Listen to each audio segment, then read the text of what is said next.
The Tremors of a World Crumbling. Dresden, 1989. For Lieutenant Colonel Vladimir Putin, the chaos was a lesson etched deep. Moscow is silent, the phrase echoed, a death knell for the Soviet power he had sworn to uphold. As he watched authority dissolve, a cold resolve forged within him. Order, strength, the unwavering power of the state. These were vital necessities. The Soviet Union was dying, but he was a survivor. This was not an end, but a crucible. The early 1990s. Back in St. Petersburg, the certainties of the KGB were gone. Amidst the faded elegance and raw ambition, his path met Anatoly Sobchak's. The reformist mayor saw in Putin quiet competence and, crucially, loyalty. The city needs men who understand how things work, Sobchak had said. Your background offers a perspective. I am ready to serve, Putin replied, absorbing the mechanics of a new political game. He learned to operate in the shadows, to build networks, to be indispensable. His KGB training proved surprisingly adaptable. The memory of Dresden remained a silent motivator. Order must be forged from this chaos. The call came in the summer of 1996. There is work for you in Moscow. Pavel Borodin's voice was direct. The president's administration. The Kremlin then was a place of intrigue.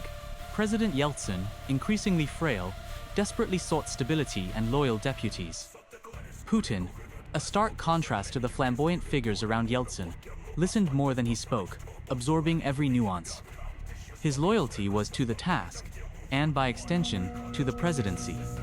Borodin had stressed, the president needs people he can trust, utterly. I understand, Putin had assured, his commitment unwavering.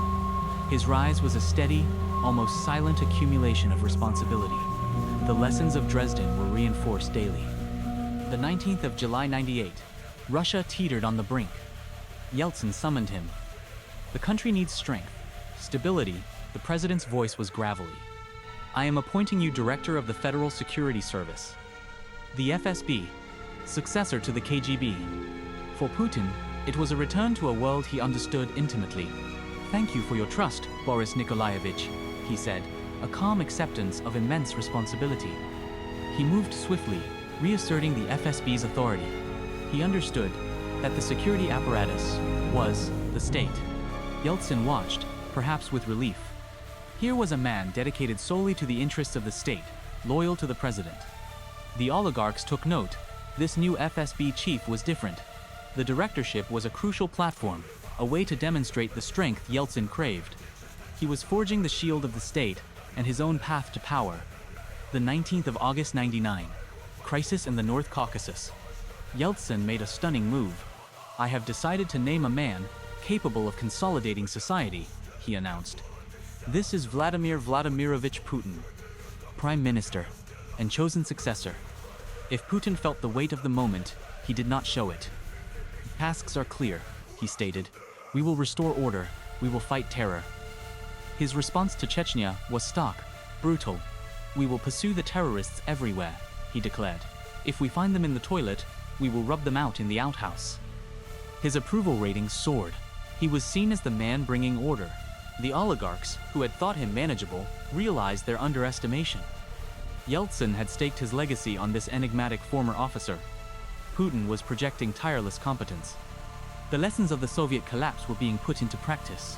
A strong state, decisive leadership, unquestioned authority. The 31st of December, 1999. A New Year's surprise. Today, Boris Yeltsin announced, his voice thick with emotion. I am resigning. Russia held its breath. Presidential duties will be performed by Vladimir Vladimirovich Putin. Suddenly, acting president. In his own address, Putin appeared somber, resolute. Freedom of speech, freedom of conscience, freedom of the media, property rights will be reliably protected by the state. He pledged. The weight of the nation now rested on his shoulders. The oligarchs faced a new reality. Putin was not their creature. His loyalty appeared to be to the Russian state itself. For Yeltsin, it was a final act to secure his legacy, and perhaps protection. As fireworks lit the Moscow sky, a new era was dawning. The first months of 2000. As acting president, Putin maintained his hardline stance.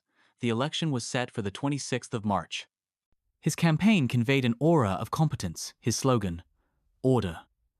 The carefully choreographed flight to Chechnya in a fighter jet reinforced his image. The public yearned for a strong hand. Anatoly Sobchak, his former mentor, passed away. Putin attended the funeral, a rare display of public grief, acknowledging a debt even as he charted a different course. The election outcome was decisive. Over 53% of the vote, the mandate was his. I see this as support for the course, aimed at strengthening the state, restoring order, he said. From a mid-level KGB officer in Dresden to the elected president of Russia, the themes that defined his rise would now shape his presidency. He was determined that Russia would never again experience such weakness. The Kremlin walls now housed a leader intent on making them stronger than ever.